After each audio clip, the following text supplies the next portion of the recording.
masuk mata. Tapi dia tak pedih. So don't worry. Now, I nak solat maghrib. Before tu, kita remove makeup dulu. Hari ni I guna Loofah Cleansing Balm. Senang sangat nak pakai. And yang paling penting, dia tak pedihkan mata. See, dia cair cantik je dekat kulit. Dekat makeup korang semua akan keluar.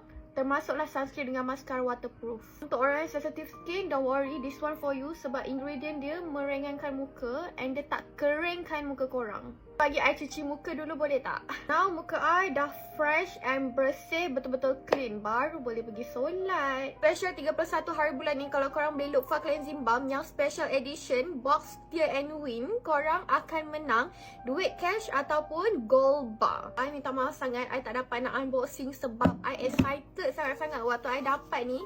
And guess what? I dapat gold bar, babe. Takkan I je nak dapat, you all pun kena dapat juga. Jangan lupa kalau korang beli, korang buat video unboxing, mana tahu korang pun dapat juga.